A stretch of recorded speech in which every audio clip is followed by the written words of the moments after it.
Okay, good evening. Can you hear me properly, guys? Harsha is there, Viru is there, then Nirmala is there. Yes, hi everybody. Okay, so we are starting. I think there are 2 3 sums hardly that we have to finish. I think the questions are 28, then 29, and then we have question number 30. Question number 30 I will record and give you actually. Question number 30 I will record and give. So we will not do it for the actually for the Hindi batch. What I did, there was already a lecture on the YouTube. Okay, if somebody if one of, some of you understand Hindi, suppose the lecture is already recorded, that is called Forex Advanced Lecture. Advanced Forex Advanced Lecture, okay, on YouTube. It is there on the YouTube. Lecture number 4, Export Bill. Okay, so this I didn't teach in the Hindi batch also, because the topic was already there very properly. So can you understand a bit of Hindi, all of you? I think Priyanka can understand, and I think Viru can also understand to certain extent, and Pooja can also understand what I understand. Okay, so yeah, do you understand a bit of Hindi at least? Because if you understand, then I will not record, and if you do not understand at all, then I'll have to record, but you will have to give me some time. It is a good amount, I mean, a big topic that you should know. They have asked question on this, question number 30. This question is based on export bill only once in lifetime, that is in January 21 paper. So in a way, it is like an important question for that matter. Okay, Pooja can understand, Priyanka can understand. You guys should not miss out on that question at all. It is recorded very properly. It is on YouTube. Any one of you can go and look for that video also. Forex Advanced Lecture. 4 lectures I had put on YouTube, you know, when the papers were coming tough and all that. So I had put some advanced, those sums are not there in our book or anywhere in the institute curriculum also. The question that I've done in the 4 advanced lectures, but that is in Hindi actually. So one of the topic was export bill, lecture number 4 of the advance. So can you manage with that lecture if I ask you, or maybe if you give me some time, I'll record in English also, but you need to give me some time. So at this point of time, we are pending with maybe like two sums here, and then we have to do like question number 31. That's again not too difficult, and 32. 4 sums back to back we can do in half an hour only. Viru will manage. Okay, so I'll try to record. Give me some time. Okay, and one more thing I was just trying to tell you that what I see that the number of students attending the lecture is very less. Okay, there are hardly, on an average, if you see, there are only 5 students attending the lecture for that matter. Okay, but recording, if you see, the views are like maybe like in hundreds. So people are watching, yeah, people are watching lectures, that I am sure, and I do not want to keep you stuck in between. I promised something, even if it was 1 student also, I will the commitment that I have done has to be fulfilled, whether even if it is, I have been like that since 16 years, and that is why whatever small or big kind of place I have been able to get in the profession is that your commitment towards the profession, even if you are tired. So yeah, it is a bit tiring, because when I was taking Hindi batch, there was no lectures going on. I was completely free. So it became easy for me to perform. Still, I will like do my part of the job. So can I record and put every day? Will you be like fine with that? So that gives me some amount of flexibility, okay, of recording, and I can record in installment also. I don't need to sit at a stretch 2-3 hours and at one particular time. So maybe I can record half an hour like 4 times, and I get 2 hours of lecture. So is it fine? Because not too many of you are wanting to, but if you want me to take live, I am fine with that. Just that maximum of you are wanting to watch recorded only. That's what I feel. Okay, so will it be fine if I, like today I wanted to come because I wanted to complete my pending portion of Forex and IFM, but yeah, from tomorrow onwards it has to be derivatives and so on. So would you be fine if I record 2.5 hours of lecture daily and upload on the YouTube? So you maybe like kind of you can be flexible enough to watch the lecture whenever you get time. Does that work? And that would be faster actually, because there would be, the interaction part would be lesser. So the time that we take to complete the portion, 3 hours here in the recorded format, if I go, we should be able to finish in like 2.5 hours only, because I can be very straightforward. The teaching quality would not be compromised. Don't worry about that, because I'm coming on public. because see, it is, I get stuck because see, I have lectures in Andheri till 5 o'clock. Okay, then I have to rush from, and it is a festival season. There is a lot of traffic. I do understand, Viru, but then you see 50% of the portion I did live, but now I can see there are only hardly 4 or 5 students attending. So you have to like understand that part of mine also, that you know it is difficult for me to be there 3 hours. I am not saying I will not give you. I'll definitely give you, and I will be there for you to help also. I am there on the group also.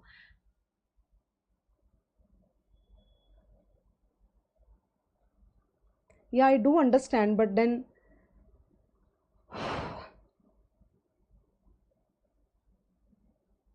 okay, okay, let me see how it works out. Let me see.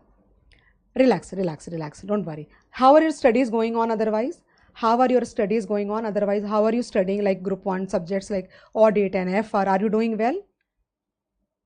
So, okay, 2 hours every day I can manage. I'll try to do that. 2 hours every day is fine with you? Daily one video. Yeah, but okay. Can I do a mix and match if possible? Can I do a mix and match? Suppose someday I'm not able to come, I can give you a video then?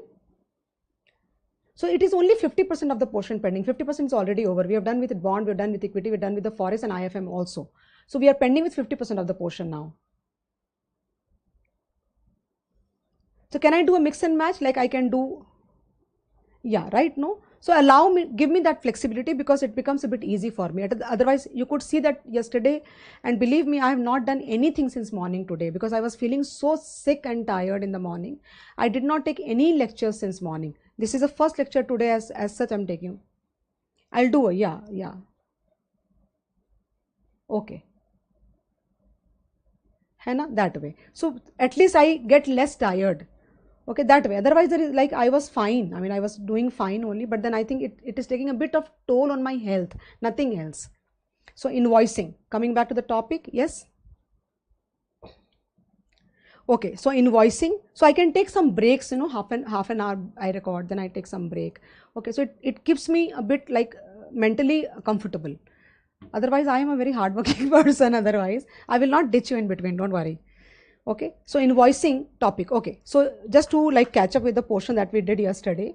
Yesterday, I was telling you something that kind of there are two types of hedging techniques: transaction exposure. Okay, you have entered into some kind of transaction. That is why we have to hedge that exposure, because if it is a payable or it is a receivable, you are afraid of rates going up if you have a payable. You are afraid of rates going down if it's a receivable. Today's lecture will be very easy for you because IFM will be also very easy for you. But yeah, we need to give some time, like 2.5 hours or something. Okay, now what I suggest to you is that so here guys, external hedging techniques are forward cover. Just trying to catch up. Yeah. So external hedging techniques, you have like forward cover, money market cover, that we have already learned. Okay, and we have futures cover and options cover. Okay, that we will deal in derivatives. So one part is sorted. Internal hedging techniques, you have leading and lagging. I did one question of NP limited of leading and lagging. I did one sum of netting also. Now we are doing invoicing. Okay, so what is invoicing? Invoicing is basically, see, you are, when you are like you are having a payable or a receivable. Suppose I am an Indian and you are from the US, so I deal with you, you deal with me. So the most obvious currency of invoicing would be either a rupee or a dollar. But in invoicing, if both the parties are agreeable to the fact, then it is not important that you invoice in your home currency or their currency only. You can choose a third currency also. So if it is in case of a receivable, you would choose to invoice in the currency which will give you the maximum benefit inflow wise, and in case of a payable, you would choose a currency which will give you the minimum outflow. I think you agree. But this invoicing, you get a choice which currency to invoice, then you should have that bargaining power in the deal. Maximum times you do not have the bargaining power in the deal. The bargaining power will be I don't know, you are a buyer or you can be a seller. So these kind of choices you can always only use if you have a bargaining power. Okay, I choose which currency to prepare the invoice. That is not possible to have a choice in a normal scenario. But if you are good, if you have a bargaining power with your counterparty, then in that case you can choose. The question is about that.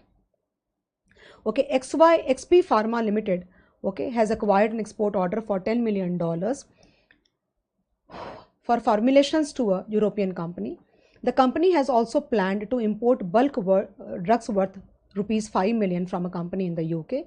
The proceeds of the exports will be realized in 3 months from now, and the payments for imports will be due after 6 months from now. Are you fine, guys? So import, okay, so import value is how much? Export value, okay, it is rupees, basically rupees 5 million, not dollar, rupees 5 million. This is rupees 5 million, and then you have where is export, but rupees 10 million is your export. Fine. The proceeds of the exports, okay, will be realized. Okay, they are importing from, I think, UK, so pound, okay, and they are exporting to Europe. So rupee per euro and rupee per pound. So rupee per euro for the export, rupee per pound for the import. The proceeds of the exports will be realized in 3 months from now, and the payment for imports will be due after 6 months from now. What are they saying? The proceeds of exports will be realized 3 months from now, and the imports will be due after 6 months from now. The invoicing of these exports and imports can be done in any currency. That means you have a choice, basically. So basically they are saying the dollar, euro or pound sterling at company's choice. The following market codes are available to you. So guys, they have what are they going to do? So you know that it is like 10 million. 10 million is export order. It's a very simple question, but believe me, it is a very important question from the examination perspective, even this exam also. Okay, and you will goof up definitely if you have not written the question and solved it properly. The question is not difficult. Even if I leave this question now, you will be able to solve on your own. But yeah, since it is there in the sheet, I will definitely discuss with you. Now, 10 million rupees is the value of the invoice. I am planning which currency to invoice, basically. Okay, so guys, here if you see 10 million divided, so if it is export, if it is an export, suppose I invoice in dollar, and if it is a export, you will get money in dollar if at all invoiced in dollar. So when the dollars will come to you, you will sell that. Okay, so the rate applicable to you will be 67.10. Look at that. Okay, so if I am wanting to know which currency to invoice in case of export, so what I will do, I will convert this 10 million rupees, okay, into dollars, into euro and into pound. Okay, then what do I do? The rates that I took, okay, look at here, the rates that I took 67.10, I will compute the forward rate or the expected spot rate using the interest rate. The rate that I get is this one. Now what do? You basically, what do? You multiply this with this. This rate is applicable after 3 months, and you see that this is the inflow that will happen if you invoice your receivables in dollars. This will be the inflow if you invoice in euros. This will be the receivable if you invoice in pounds. So which one should be our answer? Higher the better. So 101, 101 and 101 is everywhere. What I feel is that dollar invoicing will turn out to be the best because it is giving us the highest inflow. The sum looks damn simple, but believe me, while writing you are going to mess up either with the conversion part or computing the expected spot rate. Some part of the flow will definitely be blank for you when you start writing. Believe me, try it out. I will sign on a blank bond paper. The questions which are easy, apparently we tend to underestimate them, tend to under practice also, correct? Similarly guys, same thing, since it was an export, you used bid rate, okay, and in case of an import, you will use ask rate, and since your import is due to be paid after 6 months, instead of 4, you are dividing it by 2, the interest I mean to say. Okay, so that's how it is. Like,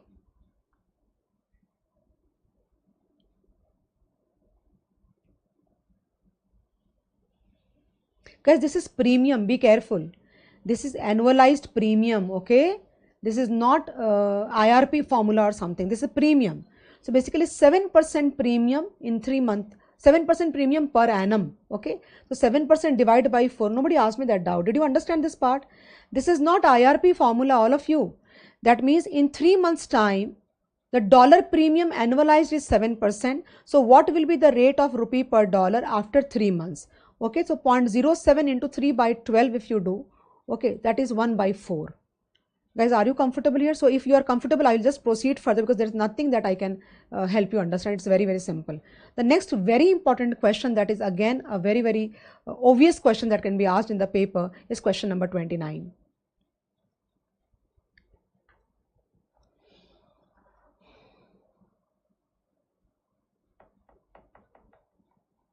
Okay, on 1st of January 2020, XYZ, it is a very nice question and a question that where again you can do some mistakes actually.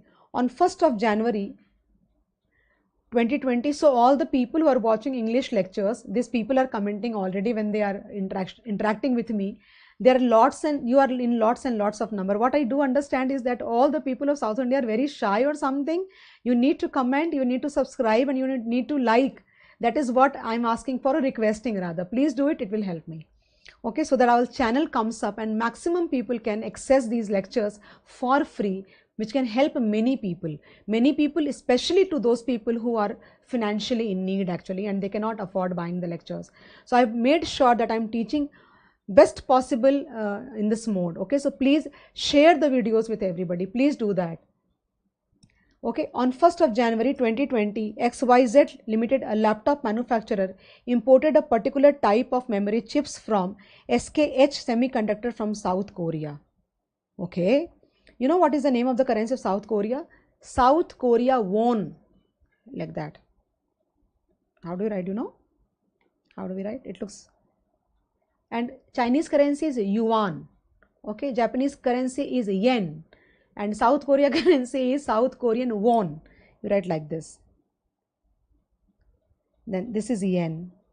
This is yuan. Okay, now. So now here, okay. The payment is due in 1 month from the date of invoice, amounting to, this is a very important information. When the question is that big, you need to summarize your data.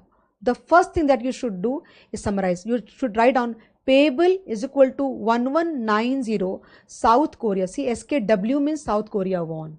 Okay, and after how many months? 1 month. Okay, this 1 month is also important from the perspective of the sum, and this data is very important. Okay, now following spot exchange rates are quoted in two different markets, USD per INR. Okay, so the moment I see this, I understand this is rupee per dollar. The moment I see, because I do not know the relationship between dollar and South Korean won at all. How do I know? And I am completely guilt free about that. I am not going to learn permutation combination of the relationship of 185 countries currency. I am not going to do that.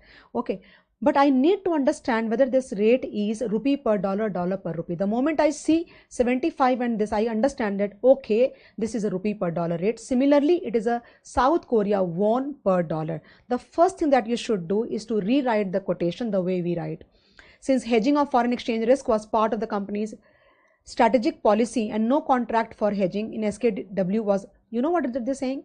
Since hedging of foreign exchange risk was a part of the company's strategic policy and no contract for hedging in SKW was available at any in the inshore market, it approached an offshore non-deliverable forward contract. I don't know whether you're getting it is behaving like futures.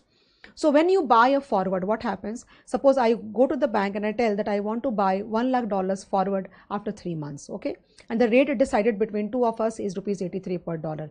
No change, nothing. I go to the bank after 3 months. I pay rupees 83 lakhs to the bank, and the bank will deliver me $1 lakh. Over. So delivery is happening. There is a delivery here. Okay, because you know what the language came here. Deliverable forward contract. This was a deliverable forward contract actually. Okay, now, so they are saying that deliverable forward contracts are not available for, am I an Indian? Yeah, that means we have to also calculate rupee per SKW cross currency rate, spot, today's spot rate, right? No. So there are no deliverable forward contracts available between rupee and South Korea won. They are saying some non-deliverable forward contracts are available like futures. So in a non-deliverable forward contract, what will happen? I'll show you something. So maybe this is your cash market. This is your cash market.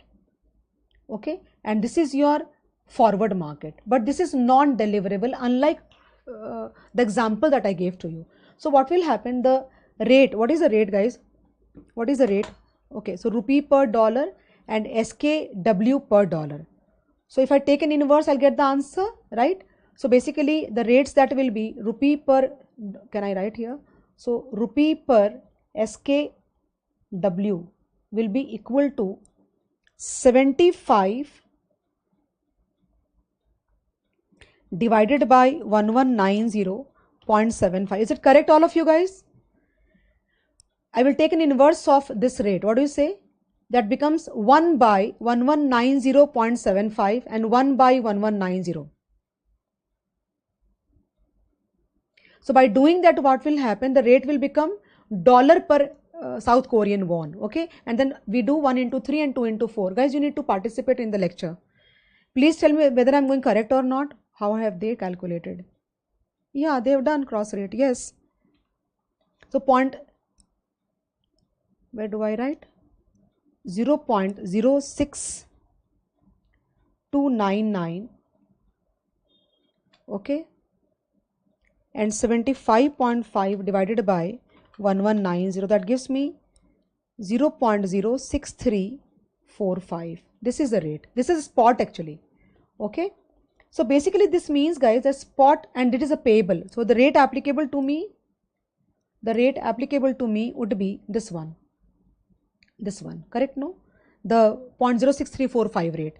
So basically what I understand is that the rate applicable here is rupee, okay, per SKW is 0.06345, right? And there would be some expected spot after 1 month, correct? And this is the forward market. So they are saying, look at this question. They're saying in the NDF market, allow me to change the color. Okay, in the non-deliverable, for this will completely behave like futures only. In futures, you do not have any delivery. What you do, since you have a payable, you are scared of South Korea won going up, the rate going up. So ideally, when you are scared of something, what is that something? South Korean won. So if you are scared of something going up, you buy futures on that. Similarly, you buy forward on that. Okay, and on the day of maturity, you will square off. What you will get is your cash. You will get rupee cash. So my job is not done because I need SKW in order to make the payment. So I will square off that money in the in the forward market and go to the cash market here. I will go to the cash market here, and then I am not liking this color at all. Okay, I'll go here and then I will buy won, and whatever gain I did in the forward market, that will be used to offset my net outflow. Guys, all of you understood this part? Harsha, did you understand? Good evening, Mansa.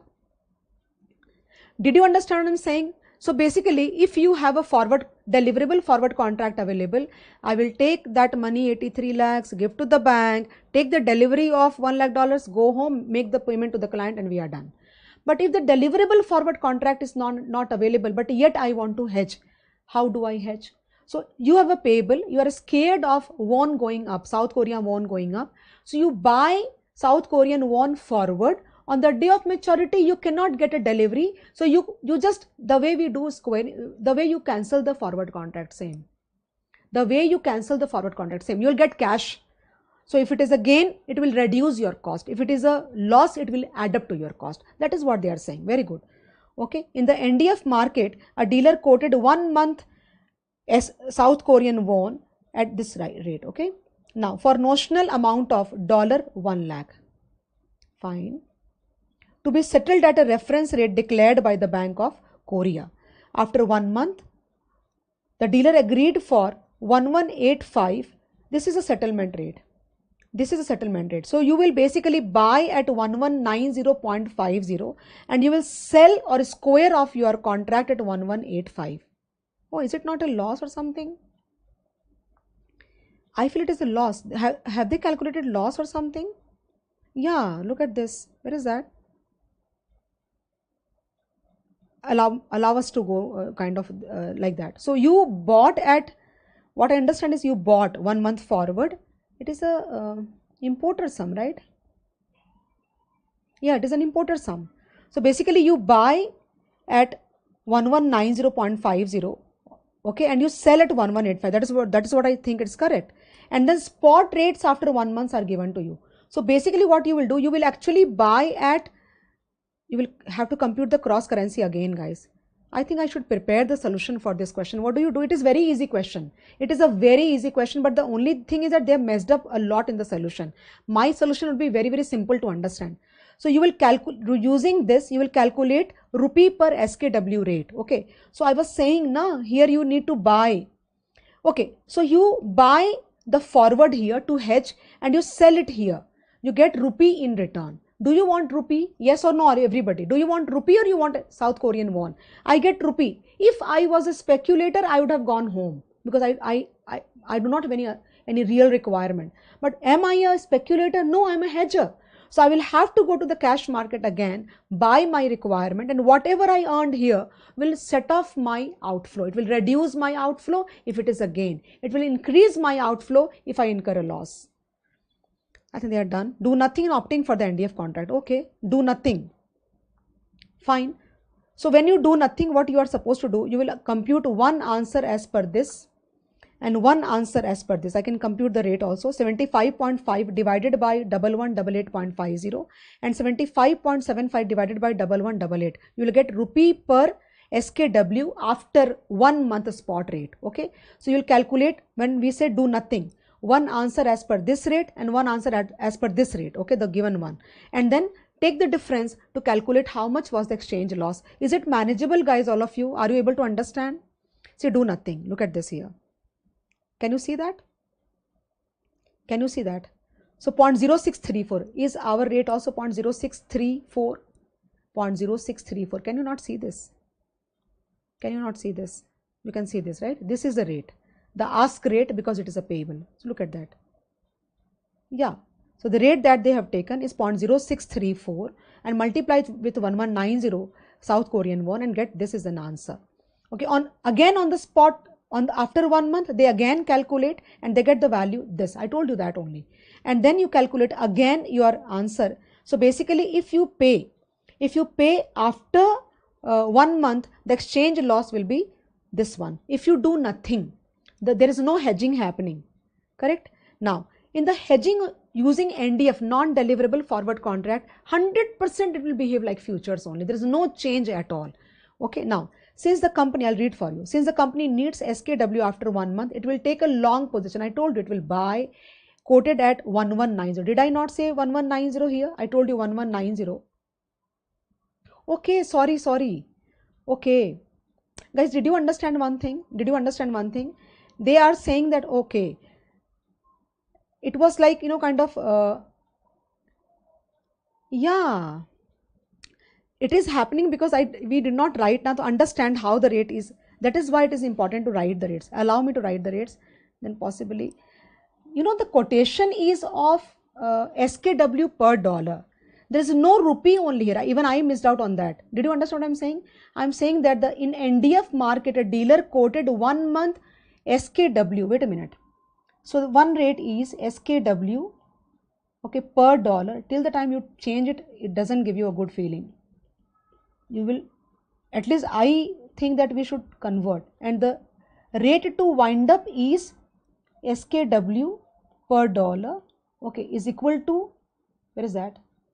1185. There's only one rate given to us. Fine. So basically here you are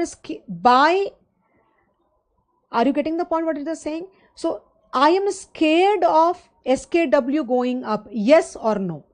Forget about everything. I am scared of SKW going up. Yes. There is no rupee. The NDF is available only for SKW and dollar. There is no rupee only here. Understood all of you? So if you are scared of SKW going up, that means you will buy SKW. Can I buy SKW here? No, I will have to sell dollars.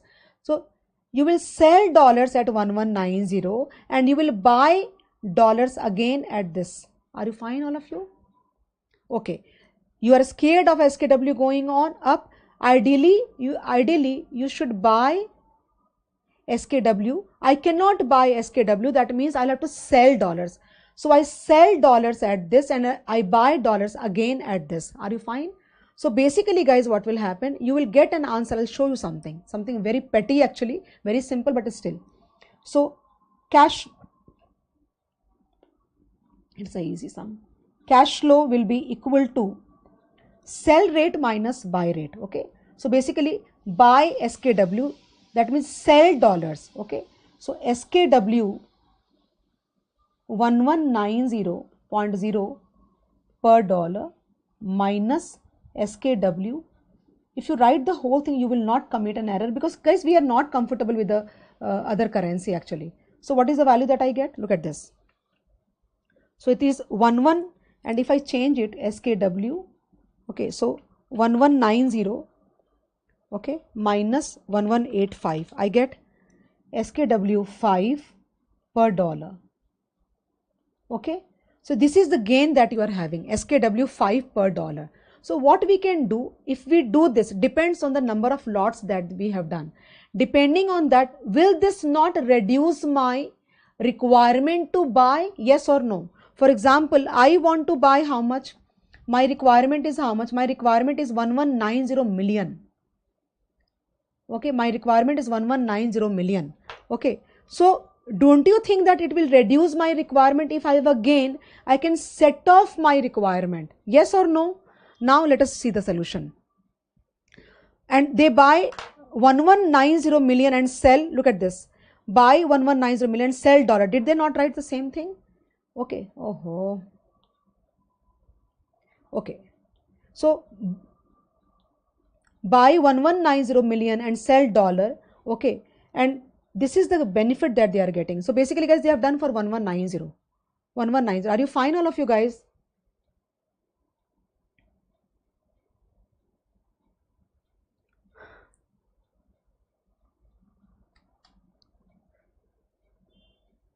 So you get a benefit of SKW 5 per dollar. Okay, so if your requirement is, wait a minute, if your requirement is 1190, okay, divide by 5 will give you 38. Okay, so let's go ahead then. So since the company needs SKW, after 1 month it will take a long position at as quoted of, and after 1 month it will reverse its position at fixing the rate of SKW 1187. From where 1187 came, guys? I think there is a mistake in the typing part. Is it 1187 or 1185? It should be 1187 or 1185. I don't know. Is there a typing error? Just check it out, no? 1190. Check out on the rate, na? 1190 divided by 1185. I get. Check out on the rate, please.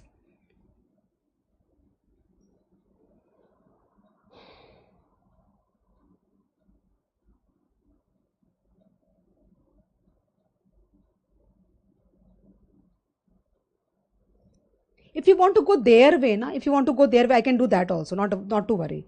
So basically at this rate of 1190, so you have 1190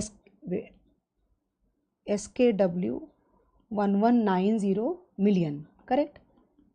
So basically what will you do? You will buy SKW 1190 million at the rate of SKW 1. Till the time we write, and we are not getting the comfort actually. So it just confuses everybody. I'll explain you again. So you have to have a contract, the NDF on 1190 million. What you can do? So 1190 million you want to buy. Can I buy here? Can I buy? I cannot buy. I can sell dollars. So divided by the rate 1190 million. If you see, guys, you'll get 1 million. 1 million you will get. And what you will get? $1 million you will get. Are you fine? You will get $1 million actually. Okay. And then again, you bought SKW here and sold dollars here. Again, what will you do here? You will buy dollars here at 1185. Okay, that is how the question is moving. So 1 into 1185 you do. That is how. Yeah, it is 1185 only. Yes, correct. This is, they have written wrong here. This thing is wrong actually.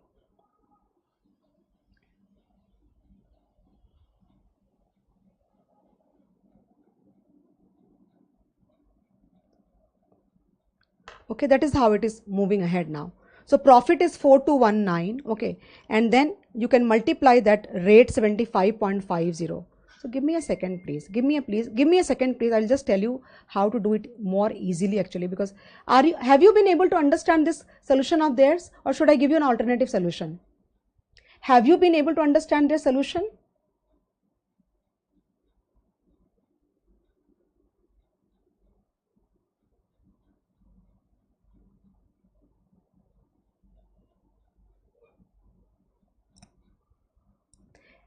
Have you been able to understand this? Please tell me. Only if you tell me, I will be able to understand your problem.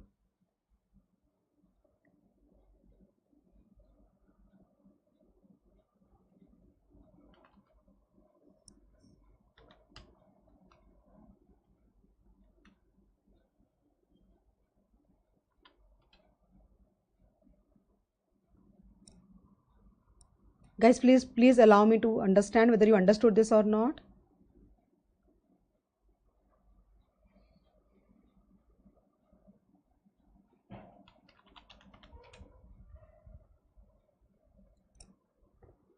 I should give you my solution. I should give you my solution. Yeah, we need alternative solution for this. Should we do now, or I can give you later also on the group?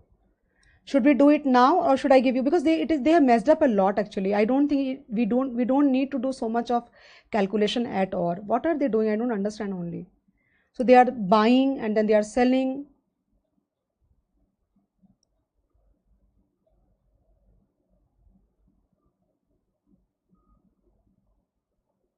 So basically, you know, if I see here 1 million, I got $1 million, okay, and $1 million multiplied with 1185 will give me again, like, yeah, should we do now or should I do later on? Tell me.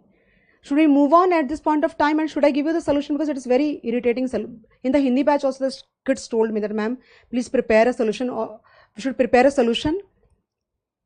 We need an alternative solution, but where? I mean, should we do it now, or you want me to do later on and put it on the group, and we can move faster for the IFM part?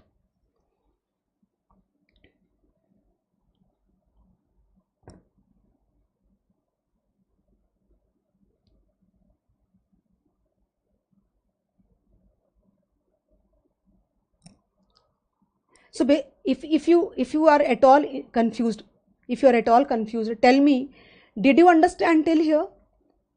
Did you understand till here? It is not complicated, but they have made it very complicated. We don't need such a complicated question at all.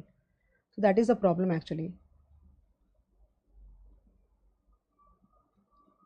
So did you understand till here? I don't want to leave it here only like that, because recording people will get confused very much.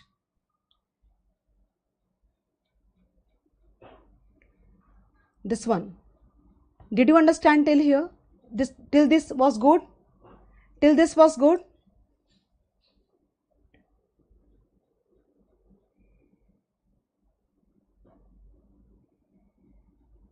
So you know what they have done? Basically, they bought SKW 1190 at the rate of this thing 119. It is more confusing because the rate and the amount is same. 1190 by 1190. Okay, that will give you 1 million.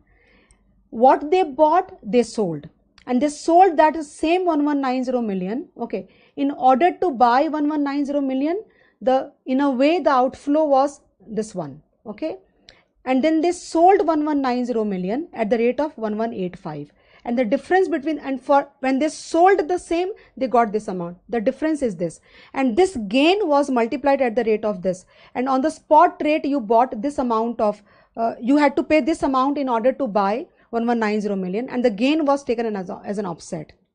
Now did you understand what I'm saying? It's simple. I think we should go ahead. Guys, you need to talk to me, because I'm not getting any idea that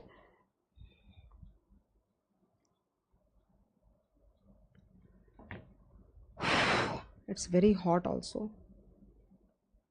Okay, let's go ahead then. I'll give you the solution, don't worry. This is to be recorded. Then this question is like, YZ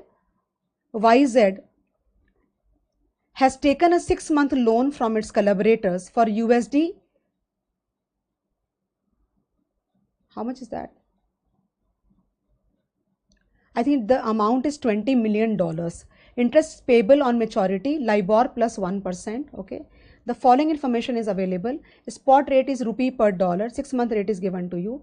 6-month LIBOR for USD is given to you, and 6-month LIBOR for INR is given to you. They are saying calculate the rupee requirements if forward cover is taken. So basically 20 million, and the interest would be 2% plus 1%, 3% for 6 months. So 1.5%. So 20 million or 2 million, I don't know how much is that, 2 million. Yes, there are a lot of typing errors actually. So 2 million into 3% into 6 by 12 will give you the interest amount. You add this amount and then you buy this amount at a forward rate of 68.4575. Look at that. And you get the answer. That means this is the amount of rupee that you will have to pay if, in terms of rupees, if you borrow $2 million at the rate of 3% per annum. Okay. Advise the company on the forward cover. So basically what are they asking you is that there is the actual forward rate given to you, and using the spot rate you can also calculate the forward rate. So if you see the real forward rate, that should be as per IRP, it is greater than this. That means you should definitely take a forward cover because you are relatively paying less. Why? If the actual forward rate, it is 2 million. Yes, let it be like that. 68.4575. Okay, the actual rate is 68.4575, whereas the rate should have been 69.8845. Okay, as per the IRP. So the company should definitely take a forward cover because it is, in a way, it will be able to save a lot of money. You know how much it will be able to save? I'll tell you that. 69.8845 minus 68.4575. Okay, into, I mean, what is the amount of money that you would be saving? 69.8845 minus 68.4575. okay, the whole into, you know how much? 20, 30 and 000. It's a huge amount. They should definitely take a forward cover because the forward cover, the forward rate is undervalued in the market, and hence you must take a forward cover. Did you understand that this part? There is nothing in the sum otherwise. They are saying that what will be the rupee requirement if you borrow $2 million and the rates is given. They have given the LIBOR plus 2%. So since 2 million is dollar, so you will, the rate that will be applicable would be the LIBOR rate on dollar 2% plus the spread of 1%, 3%. But for 6 months it will be 1.5% only. So 2 million plus 1.5% will give you kind of 30,000 basically. Okay, so that money has to be paid in terms of rupee at the forward rate given to you, 68.4575. but if you calculate the forward cover as per the IRP, the rate is much higher. So they are asking you whether you should be taking a forward cover or not. You should definitely take, because you are able to develop an arbitrage benefit here. Because if the rate was as per IRP, you would have paid much more than what you are paying at this point of time. Okay, so we are done on this. The last question on the sheet is Hammer PLC. Guys, you know what? There is nothing in the question. I'm not going to do the whole question because we have done money market cover sum. The only part that I wanted to explain is that this question, if you read properly, you will see Hammer PLC is a UK based company that regularly trades with companies in the USA. Fine. Several large transactions are due in I'm still stuck with this NDF thing, and I'm just thinking, why can't I solve some other way? Why can't I solve some other way? If I stop the lecture and sit for 5 minutes, I will be able to take out a solution which is much easier than this. Okay, because maybe like it is not a difficult thing or something. We know it is just a difference between the two. So you buy 1190 at the rate of you buy 110 million at the rate of 1190. That is the most confusing thing, because the amount is also this and the rate is also 1190 only. Okay, and what you bought you sell at 1185. So we do understand, but it might not strike to me in the examination. This is quite possible. I am wanting to have a solution which should strike me in the paper. And the benefit came in dollars naturally. So the dollar benefit was sold at the 1 month expected spot rate. Correct? No? Yeah, I will give that solution maybe on the group, not now. Today I'm not going to take any break, guys. I'll just finish off the portion now. So what I'm saying is that because it's already only 7 o'clock, so which is by 9 o'clock we should be done, right? Now, so here in the Hammer PLC UK based company, it is a UK based company. It's a UK based company, okay, that regularly trades with companies in the USA. Several large transactions are due in 5 months time. These are shown below. The transactions are in 000 units of currency shown below. Tell me one thing, there are some invoices out here. If you see, these are exports and these are imports. Okay, so Hammer PLC is a UK based company, so naturally pound is their home currency and dollar is their foreign currency, correct? Guys, you need to say yes, no. I mean, the Hindi batch was much more interactive. Okay, so that is I'm saying I should give you the recording part, because any which ways you are like not interacting too much. So how do I know you are understanding or not, all of you? Get up.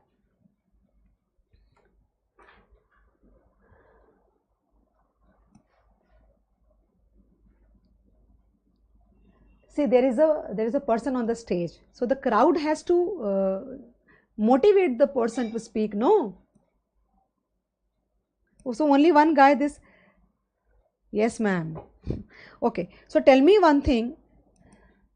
Tell me one thing, that if you are a UK based company, are these invoices relevant to me? Yes or no? Are these invoices relevant to me? I don't think so, because these are in my home currency, so they are not relevant from the perspective of money market and forward hedge, correct? So what is relevant to me would be this ones. This is relevant to me because it's foreign currency. This is relevant and this is relevant. So if I see $890 is my payable, $750 is my payable, and minus $490 is my receivable. So what I get as a total is 890 plus 750 and minus 490 will give me 1150. So 1150, what is 000? Okay, so 1150 000 units is my net payable actually, correct? Now the problem is that if you read this sum carefully, the question is about 5 months time. 5 months time, but you do not have forward rates for 5 months given in the question. You have, we will net off, right? So basically you have a spot rate, and you have 3 months forward rate, you have 1 year 12 months forward rate, okay, and you do not have a 5 months rate. So what we can do is interpolate between the two. So basically if I draw a timeline, I will just make you understand and leave the question, because then it becomes a normal question. So basically it is this is like, spot is not relevant again here. So maybe like if it is 3 months, okay, if it is 3 months and it is like 12 months, that is 1 year for you, right? So basically you have to buy dollar because it is a payable for you. Can I buy dollar? No, I cannot buy dollar. I'll have to sell pounds. That means the rate applicable to me is this and this one, okay? So why should I think about the ask rates in that matter? So here if you see carefully, you will find that, I take one more, this is 5 months somewhere, okay? So can't I calculate this by interpolation? Like I calculate the difference between this and this is 9 months in total. This is 9 months in total, okay? So what I will do, I will take the difference between these two set of rates.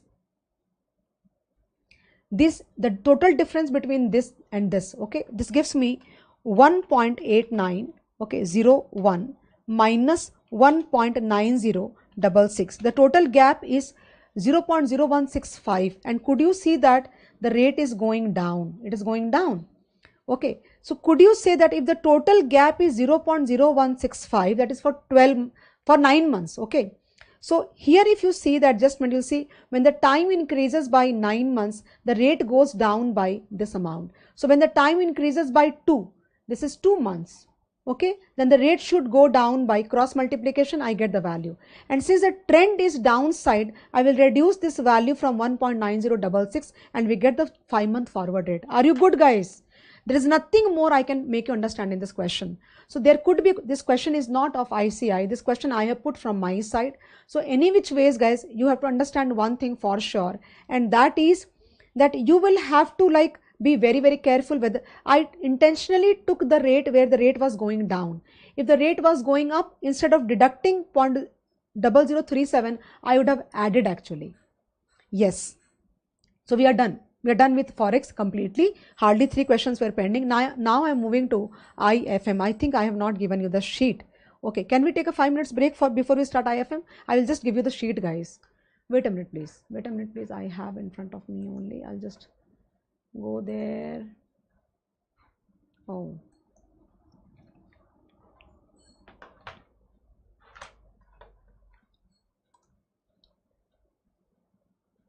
I need to give you the sheet right now.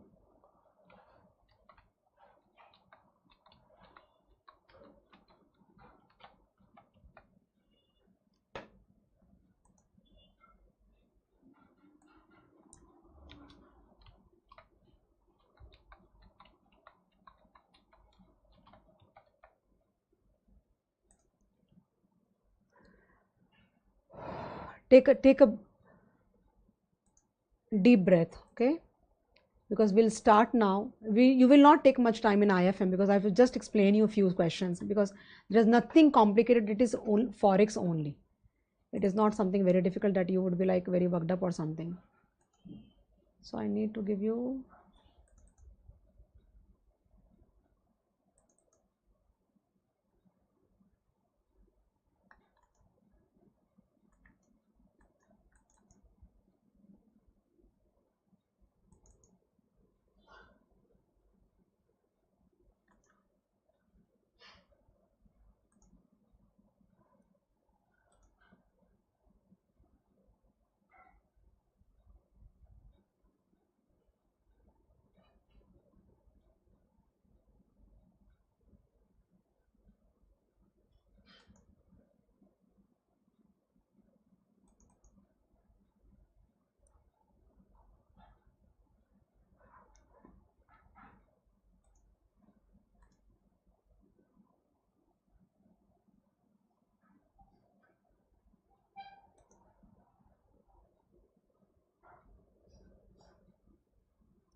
Can I give you on the group at least once? Okay, then we can like put it there later on maybe. Would you be fine? Because at this point of time I do not have access to many things. I want to do that. Give me a second please. So I have IFT here.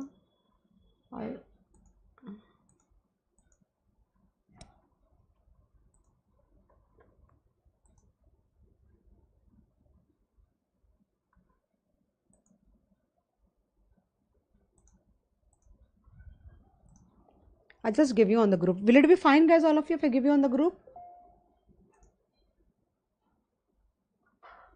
Okay, you want on the description box?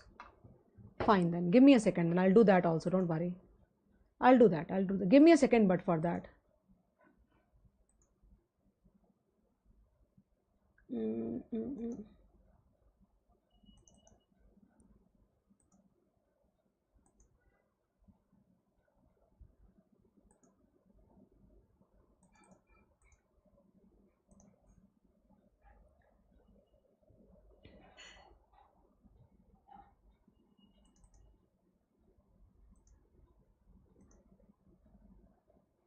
So you become so comfortable with people over a period of time.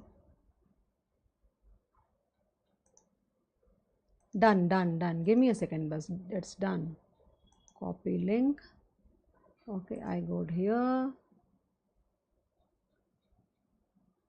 15 minutes break now at 7 o'clock. We just started, Viru. We cannot do that. It will just, kind of. It is hardly 7 o'clock. Oh.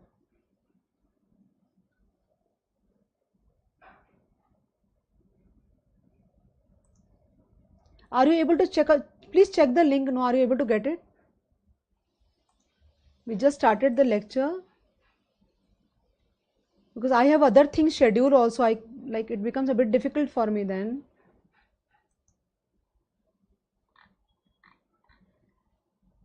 Arun, see, are you able to do? Please tell me whether you are able to download the link or not.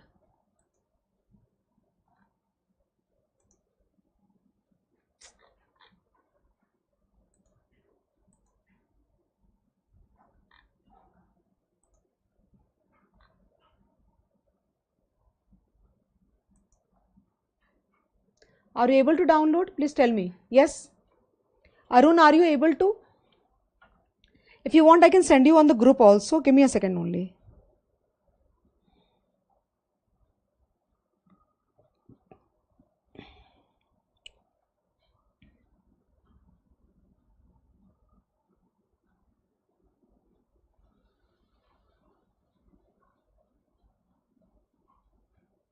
I sent on the group also. I think we can start now. What do you say?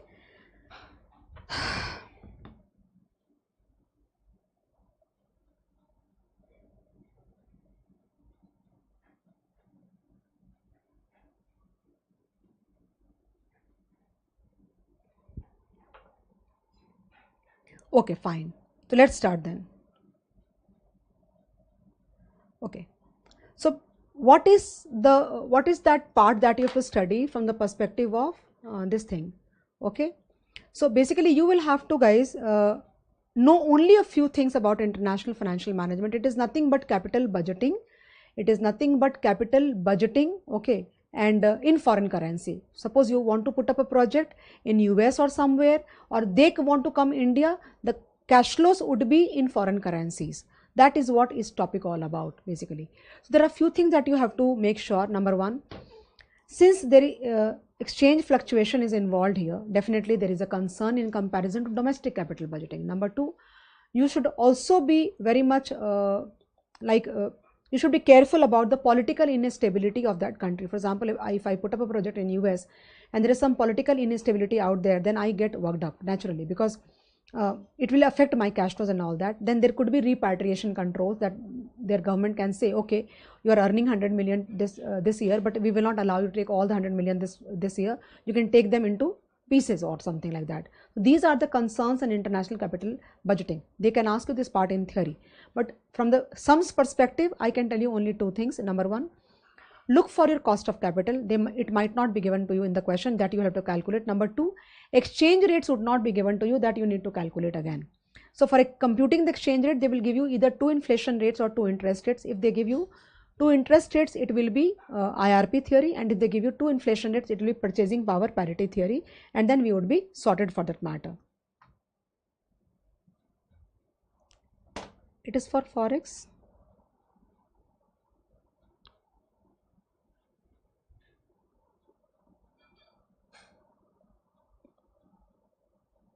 No, it is IFT on the group. Yeah, it is IFT on the group.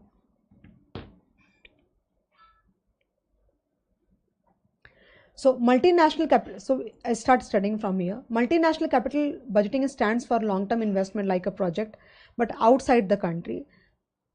There are various,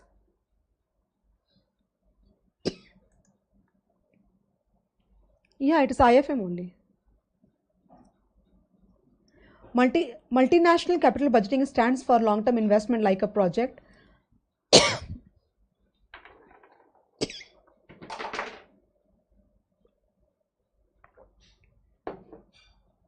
There are various factors and complexities involved in a foreign project in comparison to domestic project.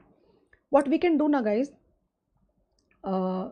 try to finish as much possible. Okay, let us see how much we are able to do. Try to finish as much, because if we finish this, we will be in a very good situation today. There would be various factors affecting the cash flows of a foreign project. Some of them are: the cash flows of a foreign project would be affected tremendously due to exchange fluctuation. There is a huge amount of political risk involved in respect to the foreign cash flow, that you agree. This can be asked in theory. There could be restrictions involved in the repatriation of the cash flows and the microeconomic environment. For example, at this point of time, the US inflations are very high. It is not only affecting US economy, it is affecting other economies also. Okay, so these are the things that need to be considered before putting up the project in another country. So I think this part is done. The discounting of the cash flows would take at an appropriate rate of return as required and provided in the question. One of the very important adjustment that the question would provide real cash flow and nominal discounting factor. Ideally, so what are they saying? So in the question, there is a possibility, three things. Look for your KC. They are saying the discounting of cash flows would take place at an appropriate rate of return as required and provided in the question. One of the very important adjustments, these are extra notes that I've given to you, that the question would provide real cash flows without inflation and nominal discounting factor. Are you fine with this? That means to say you will have to compute nominal cash flows, means adjusting inflation component to your rate. Okay. And the important thing that you should know, that a real cash flow can be discounted with a real rate, and a nominal rate, inflation adjusted cash flow should be discounted at inflation adjusted rate. Correct. Now, so that is a big problem now. If you see, so many students have gone to Canada at this point of time. So many students are there in the Canada. So many people's families stay in Canada. So it is a big problem. Now, any new business, if you are contemplating in Canada, would have a question mark, because things are not that comfortable now anymore. So obviously you wouldn't want to get stuck with your money there. That is how. So thank you. Then I have also written one thing. Also, if the exchange rate for future is not provided, these are notes that I have given to you. The question must provide information on either interest rate or inflation. Accordingly, PPP or IRP can be used to compute the future spot rate. Just be careful whether it is a PPP or a IRP. Doesn't matter, because the formula that you are going to use will be the same. F by S, 1 plus IA by 1 plus IB. Okay.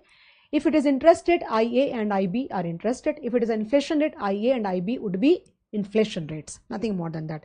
Question number 1. So previously I used to think that this kind of, there are a few questions in your module actually. There is one question of perfect limited, you have a sum. So there's a very lengthy sum, but I saw they asked that question in the mock paper. How can they ask that question? It has got at least not less than 5 schedules that you have to prepare. It is not easy to do that in the examination hall, because it will take not less than 45 minutes to 1 hour to do that question. But then make good choices in the paper. I mean, they have given, you are not supposed to do. They have given, you are not supposed to do that. So make right choices in the paper. Don't make foolish choices, because it will eat away all your time in the paper. But then I thought that if they are giving in the mock test paper, I should definitely be doing one question which is very, very lengthy. But then it is not difficult at all. Okay, start. Now guys, It's Entertainment Limited, an Indian amusement company, okay, is happy with the success of its water park in India. The company wants to repeat its success in Nepal, also where it is planning to establish a grand water park with world-class amenities. Okay. So basically this company is an Indian company. It wants to build up an amusement park, okay, in Nepal. That is the question till here. The company is also encouraged by marketing research report on which it has just spent 20 lakhs. Is this data relevant? It is an expense that you have incurred, okay, on a project report that you did, whether to do the project or not. I am asking you, is this figure of 20 lakhs relevant from the perspective of analyzing the project? Yes or no? Quickly.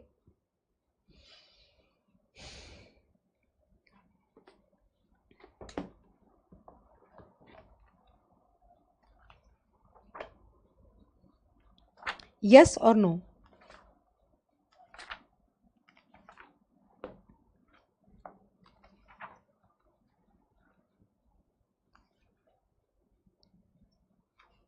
No. Why, Priyanka?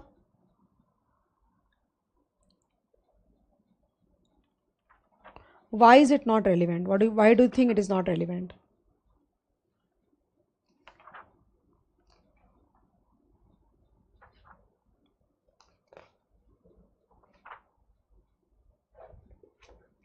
It is not relevant because the cost incurred on the project reports are sunk cost. Okay, any which ways, whether you do the project or not, the cost is already incurred, and hence it is irrelevant from the perspective of analyzing the cash flows for the project, and hence it is irrelevant. Okay, then the estimated cost of the construction would be Nepali rupee 450 crore, and it would be completed in 1 year's time. That means the project would be completed by the end of first year. It will start generating cash flows from the second year.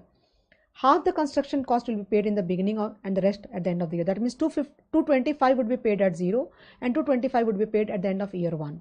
In addition, working capital requirement will be NP 65 crore from the year end 1.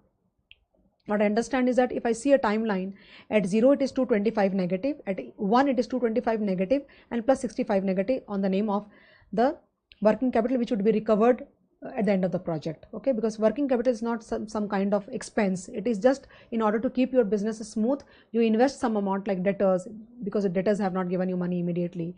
You have some extra inventory of the finished goods or semi-finished goods or something like that. So you tend to invest some amount so that your business can be run smoothly. So when you end the project, obviously whatever money was stuck, it will come back to you.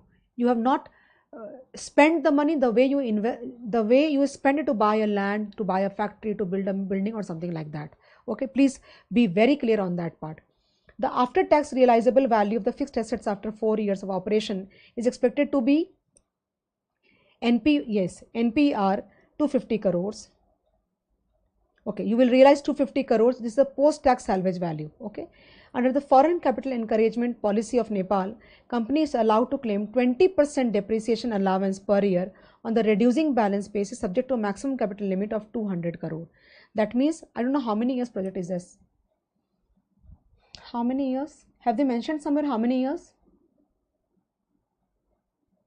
No. Can I see? Can I see? Can I see? I don't know. But this data is important. Okay. The company can raise a loan for theme park in Nepal 9%. The water park will have a maximum capacity of 20,000 visitors per day. This is your number of units. The water park will have a maximum capacity of 20,000 visitors per day. On an average, it is expected to achieve 70% capacity for the first operational 4 years. Okay. That means the whole calculation will be done for 5 years. Okay. 1 year you complete the project and another 4 years you generate cash flows. So the maximum capacity is 20,000 visitors. So 20,000 visitors daily. So 20,000 into 365, I don't know, 360 days. Okay. Look at this. So 20,000 into 360 is the number of total number of units in a year, you can say. Okay, but 70% of this would be achieved. That's what they are saying. Look at this. On an average, it is expected to achieve 70% capacity for the first operational 4 years. The entry ticket is expected to be NPR 220 per person. In addition to entry tickets revenue, this question is very easy. But still, the company could earn revenue from the sale of food and beverages and fancy gift items.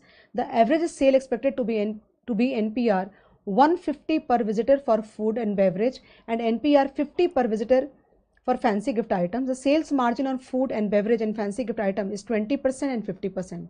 What are they saying? Sales margin, that means if you multiply 20% to 220 and 50% to 50, you'll get the net profit from each one of them. Then you multiply with the number of units. Okay, then they say the annual staffing cost would be NPR 65 crores per annum. The annual insurance cost would be NPR 5 crores. The other running and maintenance costs are expected to be NPR 25 crores. Okay. An increase by NPR 4 crores every year. The company would be a portion, very important again data. The company would apportion existing overheads to the tune of NPR 5 crore to the park. Okay. The company would apportion existing overheads to the tune of NPR 5 crores to the park. Is apportionment allowed in capital budgeting? Yes or no? Is apportionment allowed here?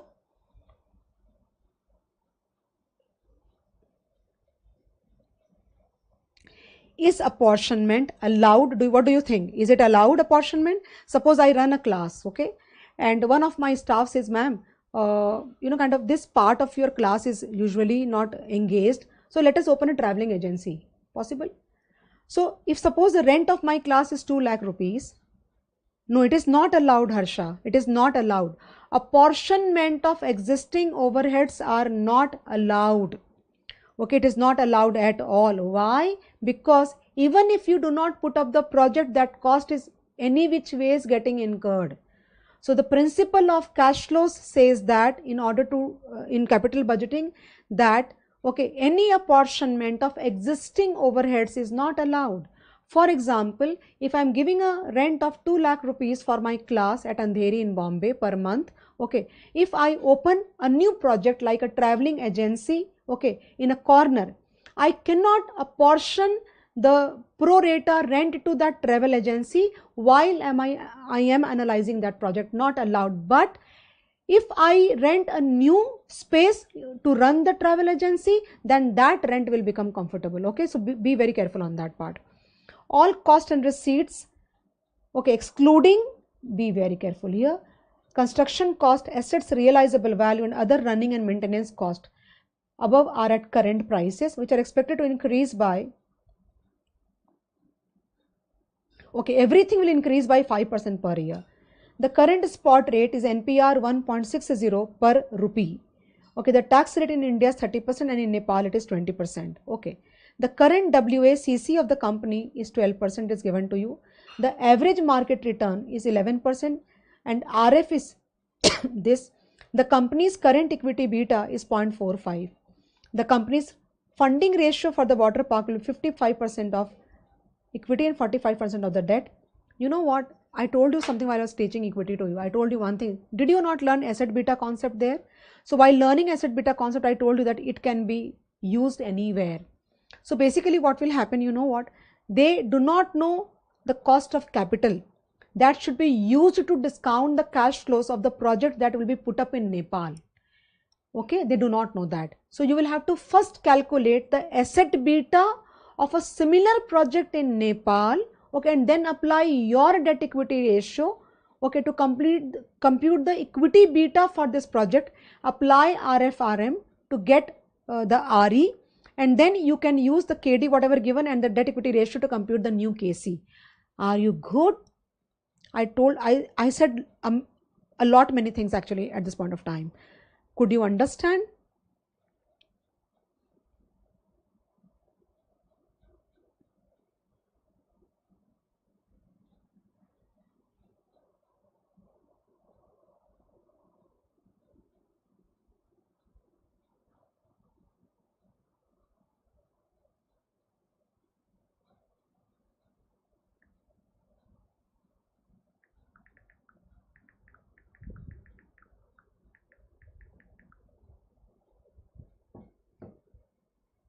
Could you understand, all of you? I need an answer from everybody, whosoever is there.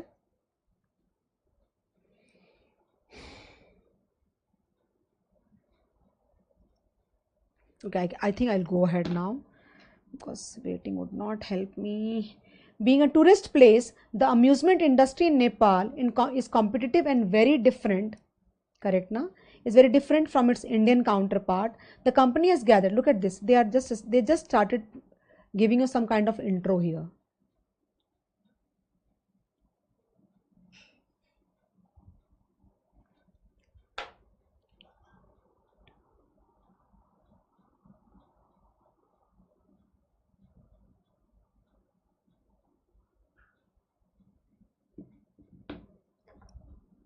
Okay, the company has gathered the relevant information about its nearest competition in Nepal.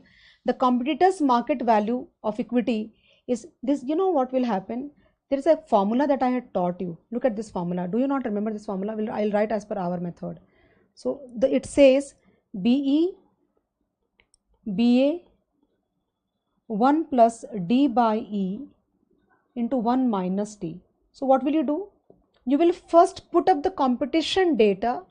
You will first put up the competition data for this, and that is why they given you this one 1850 and that is 51. So 510 and 1850. Okay, and equity beta is 1.35, and then the tax rate would be given somewhere. So you will calculate the asset beta from the competition's data. Use this BA for 55% debt and 45% equity. Okay, and try to solve that. We can do that, right? So same thing they have done. Look at this. So basically this is 1.35. If you see, this is 1.35, and they have put up the 20% tax rate is applicable in Nepal. Okay, they would have given somewhere, I'm sure. If you are not comfortable, let me find out. Okay, it is given here. It is given here. Tax rate in India is 30% and Nepal it is 20%. Are you good now? So you put tax rate also here. Okay, and you compute the BA which is equal to 1.106. What you can do, use it 1.106. okay, so 1.106 brackets open, this is 1.106, this is this one, 1 plus 45 divided by 55, 45 divided by 55 brackets open, 1 minus. I tell you something, when they gave this question for the first time, they used a tax rate of 30%, that means India tax rate. Somehow I feel, I don't know, I mean somehow I feel that the equity is coming from India, and hence the tax rate applicable while computing the PE should be 30% for the first time. Of late they changed the solution and they have put up their 20% only. So even though in the question I don't know what they have taken, I don't know. See, can you see here? It is 30%. Why is it 30%? Because this question has been typed from my original question when they gave for the first time. What are you calculating? You are calculating the B. It is relevant to equity people, the risk of the equity people, that is financial risk and business risk. So the tax rate is applicable to me as per my origin. Okay, but then the latest when they gave the question second time, somewhere one of the students came and showed me that, ma'am, see, they have changed the rate. Because I can't question all this at all. So I somehow in my brain, I try to analyze a lot, and I felt 30% was not wrong actually, to be very, because my origin, the origin of my equity is India. Okay, but then one more point comes here is that the tax rate applicable, this debt would be raised in Nepal. This debt would be raised in Nepal, and hence the tax shield that I will get would be 20%. So that way, go for 20% only in case it comes in the examination. At this point of time, I can't change it, but I gave you the right information. Okay, now come on. So equity beta is 1.74. We got that answer, right? Now RMRF is given to you, and you put up the data and you get your KE, and then on the basis of your debt and equity ratios given to you, KD and tax rate, you can compute your KC, discounting factor. So I said two things you should be very careful. Number one, look for your KC, whether it is given in the sum directly or not. Intentionally, just be very, look for that information. If it is given to you, KC equal to this, and you are done. Because once you start preparing your schedules of cash flows, what will happen? You know what will happen? You will not be able to you will have to stop in between and do the calculation, which is not the right way of doing the sum. Then look for your exchange rates. It will never be given in the sum. You will have to use IRP or PPP to find out that, okay, without wasting time. Now, they've calculated, guys, here. Look at, see, can we use the calc here?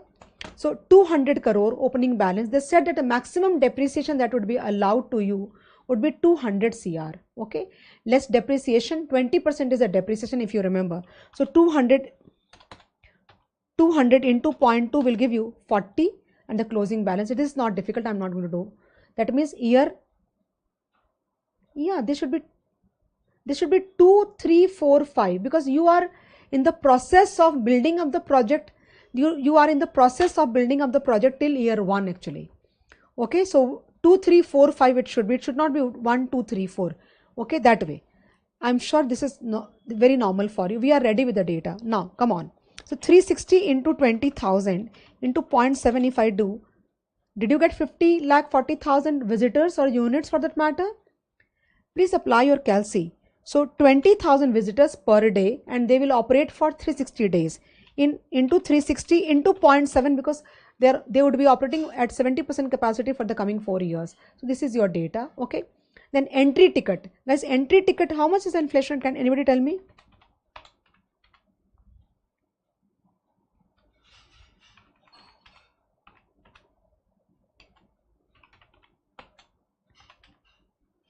How much is that? I need to look for the data. So where is my 220 per person, and what is the inflation rate? So 220 plus 5%. Okay, 220. So can anybody tell me why have they taken this? Why I tell you? Because 220 is applicable here, guys. It is 220 here. Be careful. This is 220 here. So plus 5% and then plus 5%. Are you fine, all of you? So 220 plus 5%, 231, and plus 5% will give you 242.55, plus 5% and so on. I'm not doing that in detail. Okay. Then profit from the sale of food and beverages per visitor. Okay. Give me a second, please. I think I read somewhere the margin is actually, where is that? 150 per visitor for the food and beverage, and the margin is 20. Okay.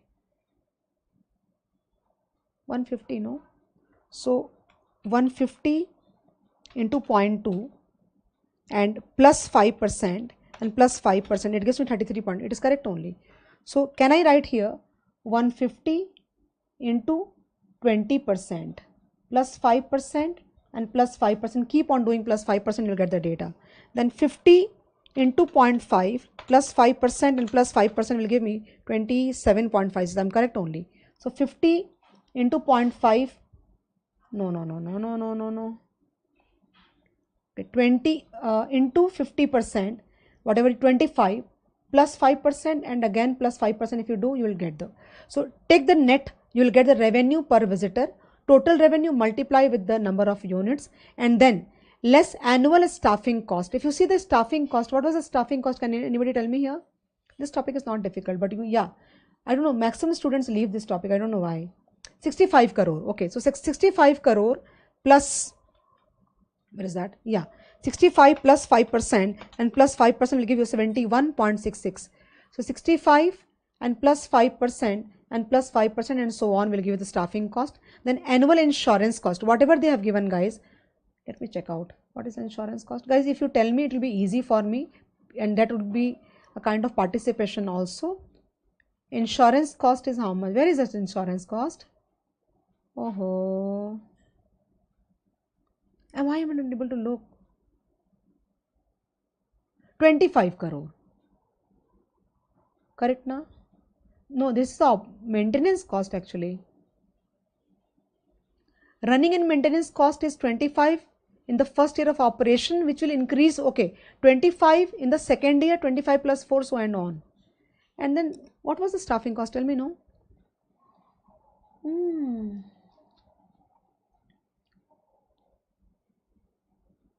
See, that's so. If you would have written given na 5 crore, 5. Okay, so 5 plus 5% and plus 5%. So 5 plus 5% plus 5% will give you 5.51. Okay, and so on. Other maintenance cost 25 plus 4 and plus 4. Yes, I got it. Depreciation you have already calculated here.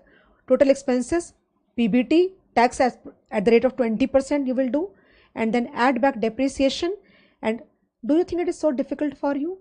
Only one adjustment that you will not be able to understand, and that is this column. You know why? They paid a working capital of 65 crore in the first year, as they have said. From where did it all come? The only column or the row that you will not be able to understand, or maybe you will take some time to understand, and I must explain you, is this column. Why? I tell you. 65 crore is the working capital in the first year of operation. In the first year, basically, you need to invest basically at the end of the first year. It will, so the requirement will increase by 5%, that is inflation. So 65 plus 5% makes it to 68.25. That means you need 65 crore of working capital investment in the first year, but you need 68.25 in the second year. Should I invest the whole of it again? No, because it didn't go anywhere. So what you will invest is 68.25 minus 65, that is 3.25 again. So 65 plus 5% and plus 5% I need in the third year. Okay, then 68 point something minus 68.25 something is already there, and hence 3.41. Okay, so that is how it is going on. So, but at the end of the year, if you do that, guys, there will be a recovery. So they have done it directly actually. Can I do it properly for you? They have done it directly. So just if I see, I needed 65 here. Okay, then 65 plus 5% is 68.25. 68.25 plus 5% will give me 71.66 plus 5% will give me 75.25, and then plus 5% will give me 79.08. This is a requirement. I don't need to, 65 I have already invested. I don't need to put the whole of it. Yeah, so nothing, Harsha, because there is an inflation component, this working capital requirement will be this much every year. So 65 is already, I just invest 68.25, 68.25 minus 65 is 3.25, 71.66 minus 68.25 is 3.41, 75.25 minus 71.66 is 3.58, and 79.08 minus 75.25 is 79.08 minus 75.25 will give me actually 3.83. This will be, there will be, yeah, minus 3.83 of this year. Now you will recover all of it. What will you recover? You will recover 65, then plus 3.25 and plus 3.41 and plus 3.58 and what else? Yeah, we are, and plus 3.83. So basically they have given the value directly. So in this year, last year, 5th year, you know what is happening? You are investing 3.83 and you are recovering this much. So if you take a total of this and deduct minus 3.8, deduct 3.83, you will get 75.25. Are you fine, all of you? In the last year, basically you are investing 3.83 and then recovering all the amount that you had invested. 65, 3.25, 3.41, 3.5 and 3.83. Okay, this is what you are recovering also. So if they have given a net value. Okay, guys, the question is done already. The question is done. The present value, take out the NPV. Is it difficult, all of you? Please tell me. Is it difficult? So they have given you a net figure 75.25. What I understand is that it is minus 3.83 plus 65 plus 3.25 plus 3.41 plus 3.58 and plus 3.83.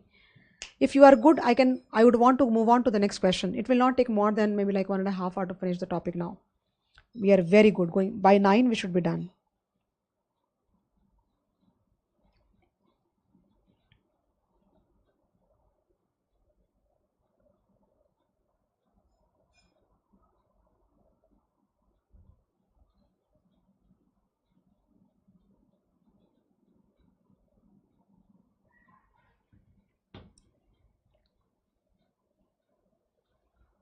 Correct now? Now next question. Opus Technologies Limited. Give me a second, please. Just give me a second. I want to, there is something that I need to attend. Give me a second, please.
Plus 3.25 plus 3.41 plus 3.58 plus 3.83 and minus 3.83. If you do, you get 75.24. It is correct only.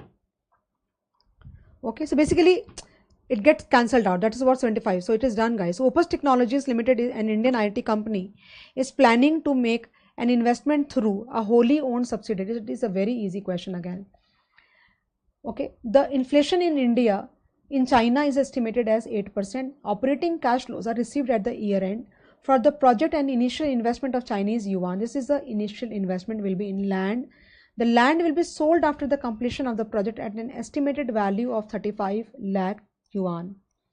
Okay, the project also requires an office complex at the cost of 15 lakh yuan payable at the beginning of the project. The complex will be depreciated on a straight line basis over 2 years to a zero salvage value. This complex is expected to fetch yuan 5 lakh at the end of the project. The company is planning to raise the required funds through GDR issue in the Mauritius. Each GDR will have, guys, you know what, this data is given to compute the KE actually. Look at this, which are currently, this is the price of the stock. Okay, the company is currently paid 25% would be applied on this. So basically 2.5. So 2.5 divided by 200, D1 by P0 plus G, which is expected to grow at 10% per annum. So if you use this data, you will get your KE. The total issue cost is estimated to be 1%. That means you will not use 200, you will use 200 minus 1. So the formula goes like this. KE will be equal to D1 by P0 minus F plus G. Okay, like this. Now the price of the unit is expected to rise at the rate of the inflation. Okay, then they say variable operating costs are 40% of the sales. Fixed operating cost will be yuan 22 lakhs per year and expected to rise at an inflation rate of inflation. The tax rate is 25% and as per GOI also. The current spot rate is this one. This again important information. And the interest rate given in India and China are this. I think they have given inflation rate. So have they given inflation rate? Have they given inflation rate for India and China both?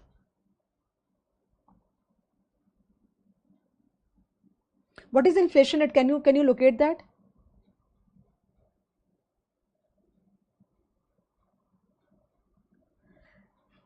Arun, I got the answer. If I add 65 plus 3.25 plus 3.41, 3.58 and 3.83 and then deduct 3.83 also, because it has to be invested this year. This has to be. So you'll recover this part also. You will get 75.24 if I do that. I got at least.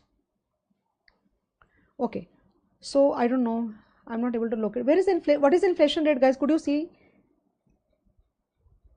China ka 80%. Okay.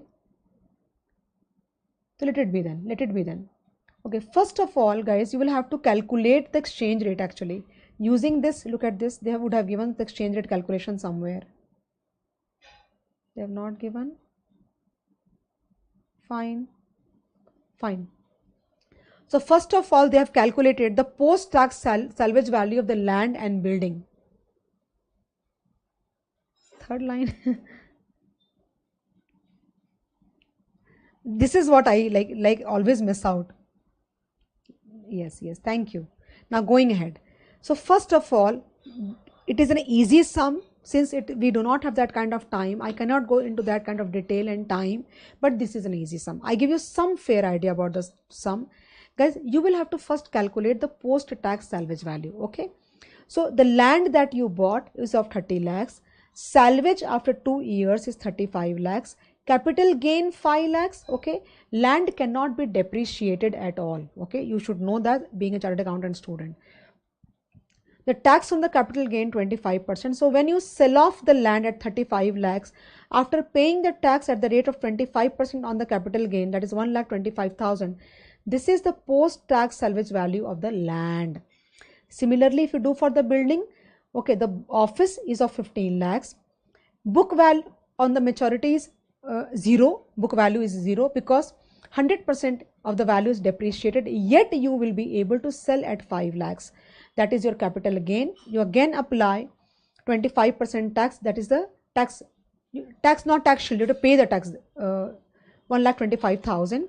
So if you cannot recover anything, but when you sell off your salvage, when you sell off your project after 2 years, okay, what you get is 5 lakhs irrespective of the fact that you have depreciated the whole of it in your books. So that will be called complete as capital gain. And then you apply, you have to pay a tax of 125 because book value is 0, salvage value is 5 lakhs. So you need to pay 1,25,000 of tax on that, and then only you can take the money home. This is what is given to you. Then as I told you, they have calculated here the KE. Look at this, D1 by P0 minus F plus G will give you 11.39%. Okay. Now going further, the number of units is 10,000. The price per unit is 500 is the price per unit actually. They added inflation of 8% for 2 years. I'm sure this is like okay for you. Multiply with the number of units, you get the total sales. Then they say 40% of the sales is your variable cost. Okay, so you take out this shouldn't be a problem. Again, the fixed cost is I think 20 lakhs. Okay, and plus 8% will give you 216. So if you go and check out on the question, the fixed cost is 20 lakhs. So plus 8% in the first year and plus 8% in the second year. No, this one. No, not 20, 22 lakhs, sorry, 22 lakhs, okay. Then EBITDA you get, okay, and then minus depreciation, the value of the office was 15 lakhs, 100% depreciation means 7.5 lakhs every year, okay. So this is what is deducted here.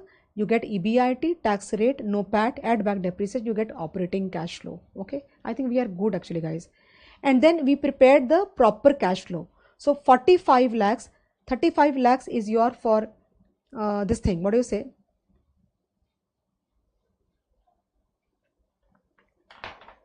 Give me a second, please.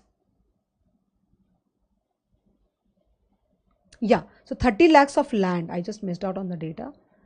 30 lakhs is land and 15 lakhs is your office. So 45 lakhs is the value and the working capital part also.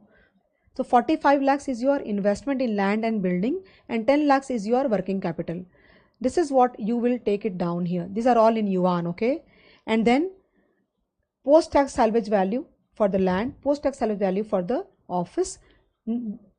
Take a net of it, discount, and you get the NPV. In the second part, guys, you are supposed to calculate the NPV in rupee terms. But for that, we need to have exchange rate.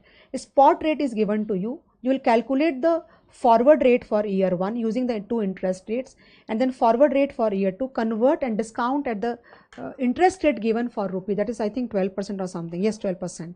And this is what is the sum all about. Was it difficult or something? Now, this question is important from the exam perspective. This question was asked, I feel, in I think Jan 21 paper again. This is again a very important question from the exam perspective.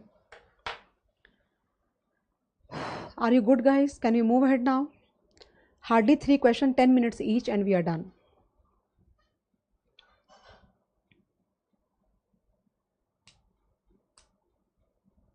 Guys, there are only 3 people sitting. I am not coming live again, kind of. I will give you on recording, because it will be like easy for me also, because it will be easy on my thing also, because people are not attending. So what is the point of, they all want to watch recorded, and I don't complain, because any which of the exams are very nearby. It is not viable for a student to sit for 3 hours, 4 hours daily and take the live lectures. Okay, it is difficult actually. Understood. So please participate at least. Okay. So a proposed, this question is important from the exam perspective. A proposed foreign investment involves creation of a plant with an annual output. It's a very nice question actually. Very, very nice, a very small, perfect candidate for a paper actually. Perfect candidate. A proposed foreign investment involves creation of plant with an annual output of 1 million units. The entire production will be exported at selling price, okay, of USD 10 per unit. At the current exchange rate of dollar, cost of local production equals to 6. Again, the entire production will be exported at a selling price. So when this is exported, okay, at the current rate of exchange, dollar cost of local production equals, that means this is your revenue per unit, this is your cost per unit. That means 10 minus 6, 4 is your EBITDA, can I say? EBITDA, right? Dollar is expected to decline by 10% or 15%. Be careful. The change in the local cost of production and probability from the expected current level will be as follows. Look at this. So decline in USD, not at all, 10% or 15%. If that happens, then you know what will happen? Reduction in the total cost of production will be to the extent of $0.3 per unit. That means if there is no change in the value of rupee and dollar, then the cost would be 6. But if it is 10% decline in USD, the variable cost will become 6 minus 0.3, and that is 5.7. If the decline is 15%, it will be 6 minus 0.3 minus 0.15, and the probabilities are these. Okay. The plant at the current rate of exchange will have a depreciation of $1 million. This is again, this is the only adjustment that is quite possible that you will not be able to understand and say, okay, why have they done that? So you know what will happen? Only this part is very important in the question, this part, because they are saying that you will have 2 scenarios. One scenario is, or maybe 3 scenarios, like if the dollar doesn't decline at all, there is no change in the dollar, one is declined by 10%, the another one is declined by 15%. So if the dollar does not decline at all, your depreciation will be 1 million. If your dollar decline by 10%, you know what? Your depreciation will be 1 million minus 10%. And if your dollar decline by 15%, your depreciation will be 1 minus 15%. That adjustment you will never be able to imagine on your own. And hence it is important that you write and practice this sum. Annual cash flow under all the possible scenarios. Okay. So annual sales they have given in the data. Careful. Selling price is 10 everywhere. Did I not tell you 6 minus 0.3, 5.7, and 5.7 minus 0.15 will give you 5.55. Profit per unit you calculated. Multiply with the number of units and less depreciation. Look at this particular column. You will never register actually. This will skip out of your mind. So they have reduced that part, PBT, tax, PAT, add back depreciation, and these are the cash flows. It is not difficult at all. But these are under 3 scenarios, multiply with the probabilities and you get an expected value of the cash flows. Okay. Then the growth rate is 3%. The way you apply D1 by KE minus GC. Okay. So this becomes your D1 and this is your KE minus GC. This gives you the present value of the cash flows less the initial outlay. You get the NPV. It is that simple, but you write in practice, otherwise you will not be able to do. There is a mistake in the paper. Question number 3 and 4 are completely same. So it has been a duplication actually. So I can just skip and move ahead. Now again, this question is also very, very nice question, very much a perfect candidate for the paper. Okay. A US company wants to set up a manufacturing plant in India, which requires an initial outlay of rupees 8 million. A US company, the sum is going opposite now. It is expected to have a useful life of 5 years with a salvage value of rupees 2 million. Okay. The company follows a straight line method of depreciation. Okay. So can I calculate depreciation as 8 minus 2 by 5, something of that sort? To support additional level of activity, investment would require one-time additional working capital of 1 million. It's a very simple thing. Since the cost of production is lower in India, the variable cost of production would be 30 lakhs, rupees 30 per unit. Additional fixed cost is estimated to be 5 lakh, rupees 0.5 million. The company is projecting annual sales to be 80,000 units at a price of 100. Inflation rates in India, they have given you applicable tax rate is 34. Every data is given ready-made. Don't have to calculate anything in the question. Okay, is 8%. Inflation rates in US and India are expected to be 8 and 9. The current. So that means, could you make out that this data, it is so clearly given and we are so much prepared that we need to calculate the rupee per dollar rates for next 5 years, because we would need to convert. Okay. If the company is in US, if the US company is coming to India, it will need to convert its rupee cash flow into dollar while taking it back. They would need to repatriate their cash flows back. Okay, I'm going fast.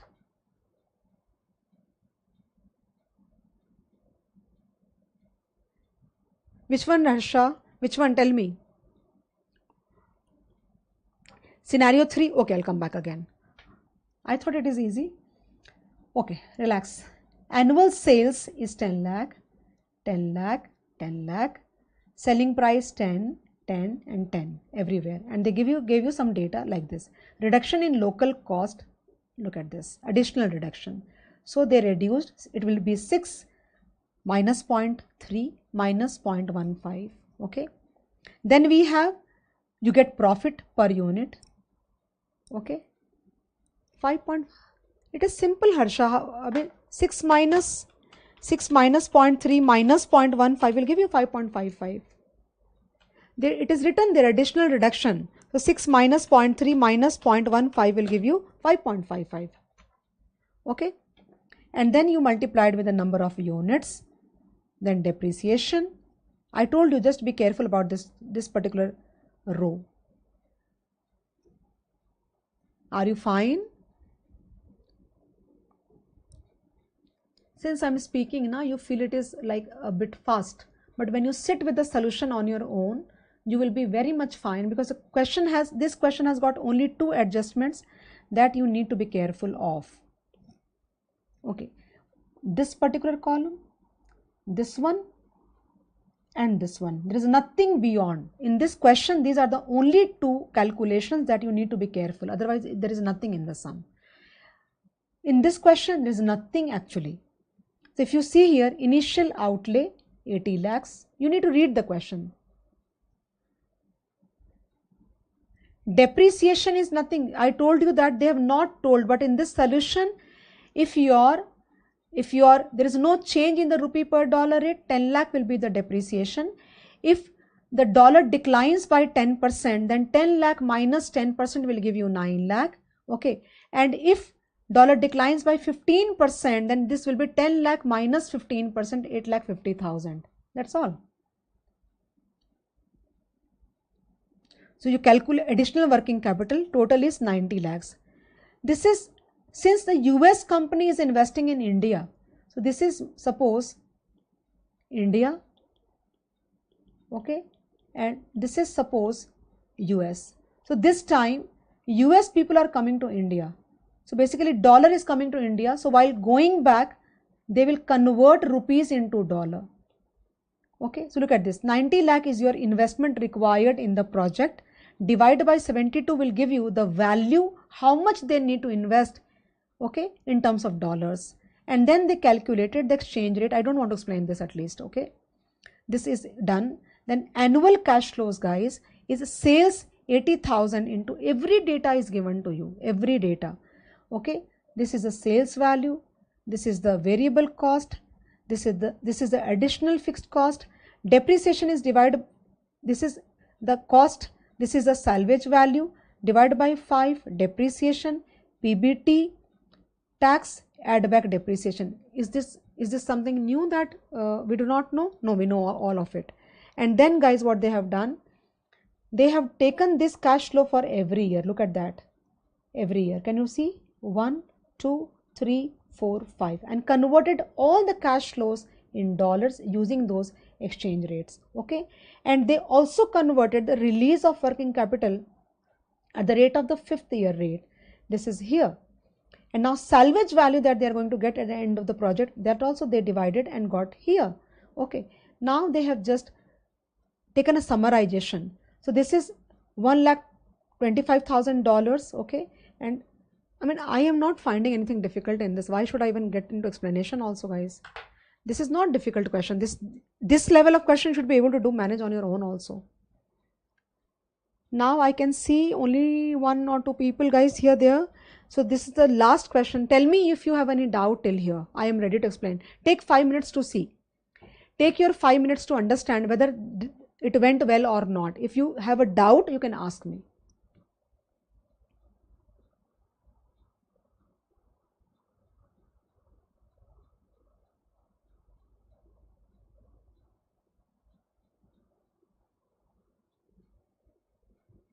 Got it, all of you?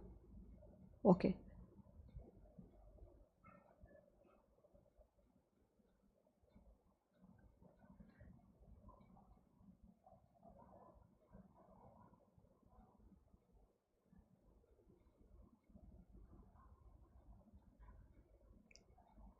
Got it. Now question number 6, that is the last question for this. Now DD Limited, a company based in India, manufactures good quality leather bags and sells.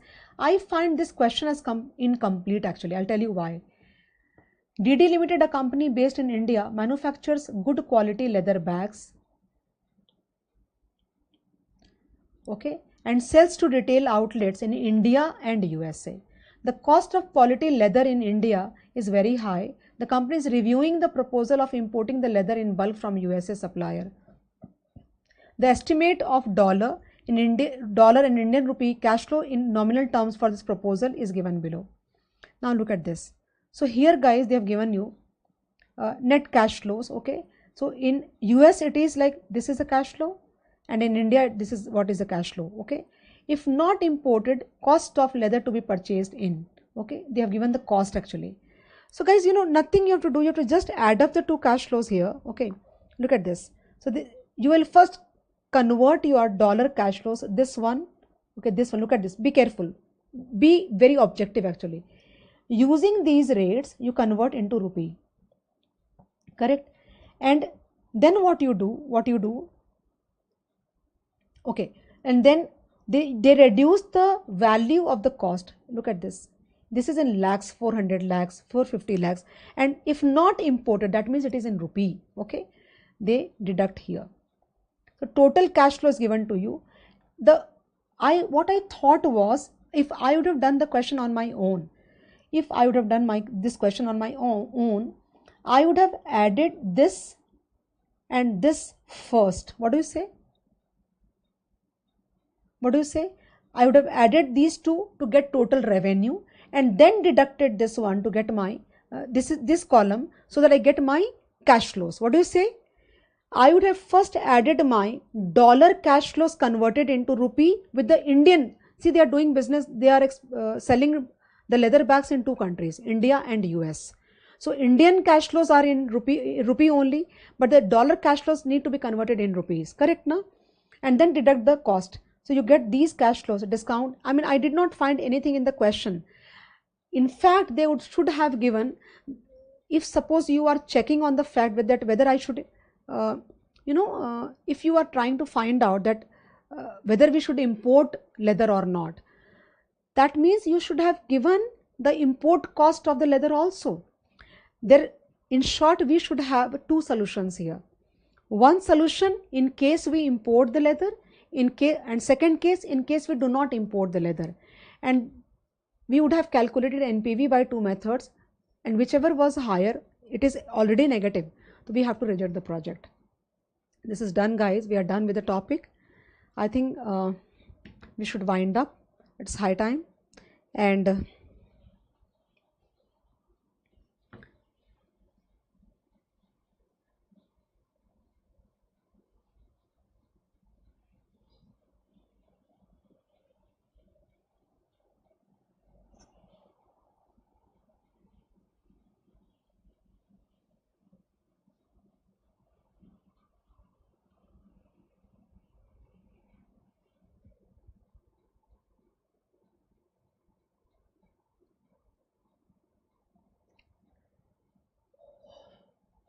see, Arun, GDR is something like, kind of, suppose you want to buy a stock, buy stocks of US. Suppose you want to buy stocks in US. Okay, so in that scenario, I cannot buy the stock directly. Okay, so in order to make me buy stocks in US markets, okay, there has to be somebody in between, like a multinational bank like Citibank. Okay, so what Citibank will do, it will buy stocks from US. Okay, it will buy stocks and create a depository. Okay, and it will sell what do you say, they will be the person who are holding the stocks. Actually, I cannot buy directly. So Citibank will, for example, Citibank, that is called GDR, Global Depository Receipt. So the depository role is played by Citibank here.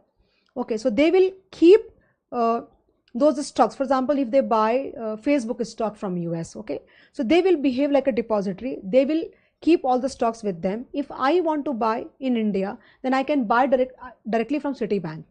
So Citibank has got the accounting that suppose they bought, they created a depository of 1,000 stocks. So they have the counting that who all are the people holding how many stocks. So if the company pays the dividend would be paid to Citibank. Citibank will pass on the dividend to us. That is called GDR, nothing else. That is called Global Depository Receipt. Usually these securities are used to invest in the markets where we cannot directly invest. Did you understand? So there has to be somebody in between, like there are few banks like MNC banks who do this. They are very active in this, because any which ways nobody can, I mean, if somebody in US wants to invest in India, can he come directly and invest in India? He cannot. He has to go through the route of some GDR or IDR or something like that. Did you understand, Arun? So here the MNC bank, Citibank, or maybe like many other banks are there, like HSBC and Stanchart. All these multinational banks do behave, or they do have an active counter of depository wherein they buy stocks and they sell in other countries, where directly a person cannot invest in the US market or any other international market. Okay, thank you so much. Bye bye everybody. Understood. Bye bye.